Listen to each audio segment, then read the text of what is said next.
So, music continues to be an interesting thing day in and day out. But with the same 12 notes, how is this possible?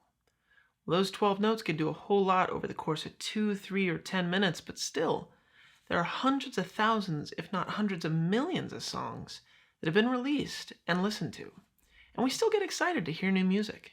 Even taking into consideration the fact that musical knowledge has been defined and chronicled every which way imaginable, and we've heard of such things like minor 4 chords that incorporate a flat 6, something that Adam Neely calls the nostalgia note.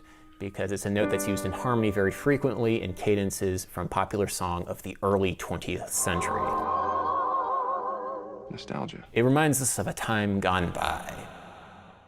We know things like the 4-to-1 cadence can sound different emotionally from a 5-to-1 cadence, perfect in plagal, major, and minor, as referenced by Jacob Collier. You know, like a minor plagal cadence. Yeah. It has the same amount of gravity than G7 does, because the voice leading is equivalent.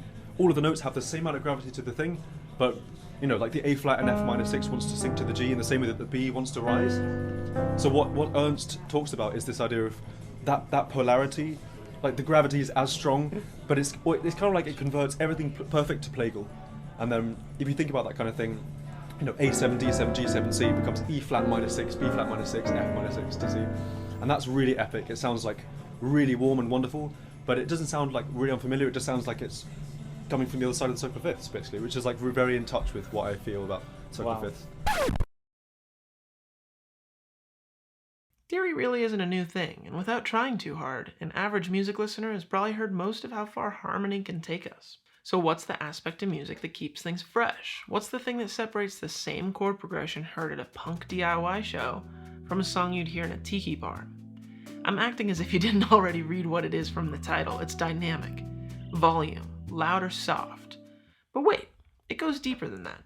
Dynamic, from a sheet music perspective, does mean soft to loud, piano to forte, and in describing classical instruments like strings, brass, woodwinds, these dynamics do make sense. You can really hear the difference in volume between a delicate violin and a big honking tuba.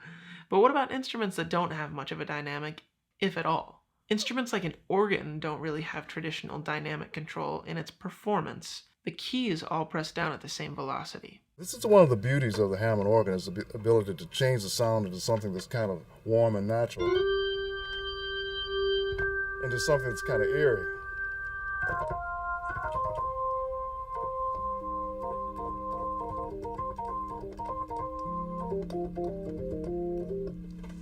And I was born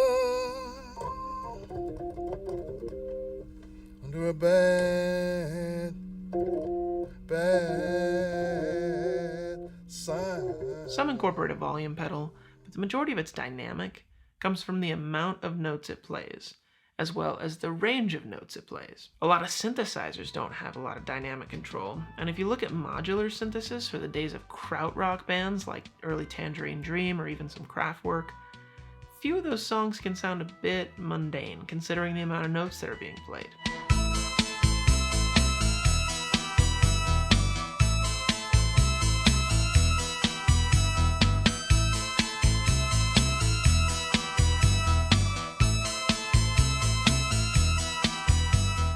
So how does this end up translating to guitar, and more specifically electric guitar? Well, it all comes down to the amp, and to a certain degree, the tube. Let me explain my thoughts on this. Amps and guitar tone is a relationship based on gain. Gain does not always equal volume, but volume is often the result. As you turn the volume knob up on your amp, volume obviously goes up.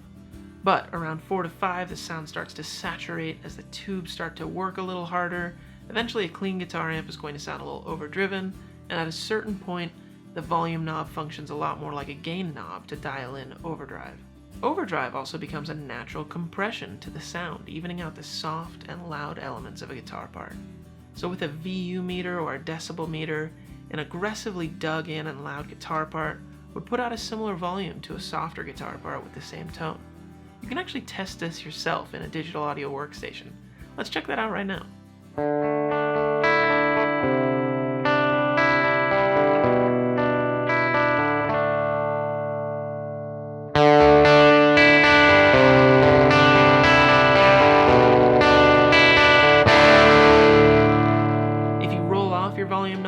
guitar when your amp is overdriving, you can clean up the tone of your amp, you're sending less signal to the guitar amp, and thus not driving it as hard.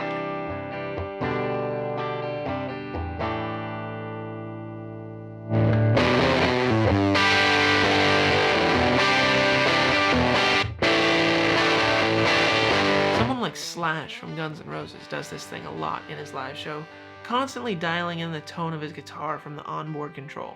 But actually picking the strings softer has a very similar effect, sending less signal from your guitar to the amp. You can effectively clean up your sound by playing softer.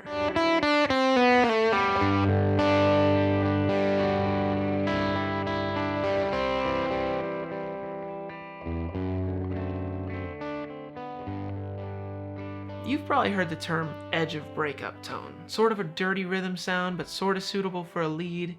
It's the sound you get when you've got your amp set right at the spot that will start to overdrive. This is really a magical part of the amp. As long as that sweet spot isn't too loud that it's hurting your ears, it's magical because I think it represents guitar in its most dynamic form. Because you see, with that natural compression I mentioned earlier, Fortissimo has a pretty hard time distinguishing itself from Pianissimo if we're simply talking volumes. So that dynamic is released somewhere else, and that's in the driving of the amp. Utilizing that dynamic can have an incredible effect on the contour and complexity of a guitar part.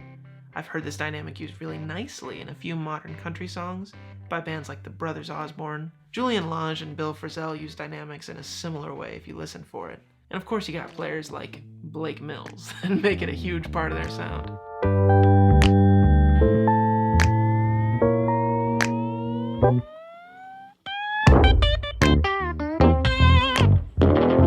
So it wouldn't be a video of mine if I didn't mention gear to some degree.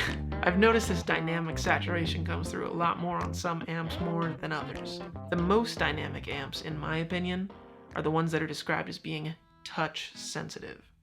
Early Fender Tweed amps come to mind, as do Trainwreck and Double Overdrive Specials for just hearing their tones. And they're kind of expensive. My personal Filmosound Projector amp is known for being a touch sensitive amp, and it's often compared to sounding like the early Tweeds.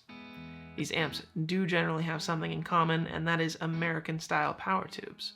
So tubes like 6V6s and 6L6s, but with a bit of a preference towards the 6V6s because the 6L6s like to stay clean a little bit longer. EL84 and EL34 amps, like Marshall's or my Matchless for example, will still achieve an edge of breakup touch-sensitive sound, just in a different way. And in my experience, it's a bit harder to land on the sound.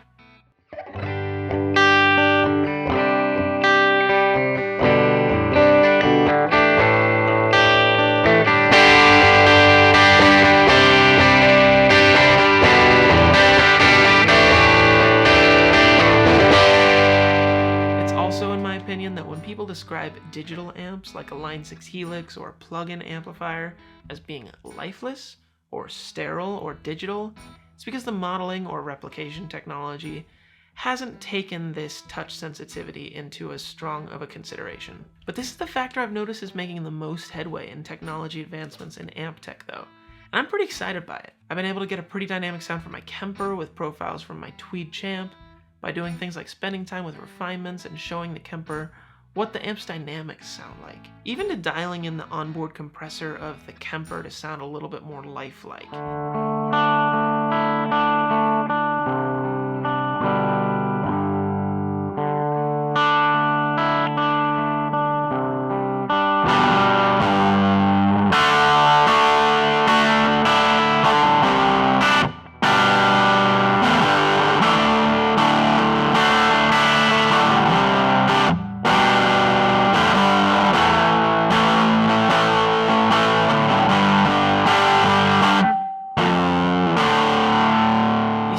Make up my 5F1 Tweed Champ pack that's coming out next week.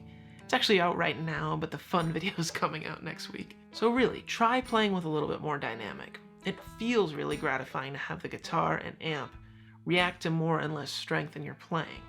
I personally like to set my sound so that I have a really full tone from a lighter pick. Helps you get used to playing lighter, it helps you have pick control, maybe it'll even help your legato. If you want to hear an example of this sound, check out my John Mayer Gravity cover I did last week. And if you know or can think of some cool recordings you hear this with, drop me a comment down below. I'd love to check it out. But anyway, that's it for this week. Thank you so much for watching, and I'll see you guys in the next one.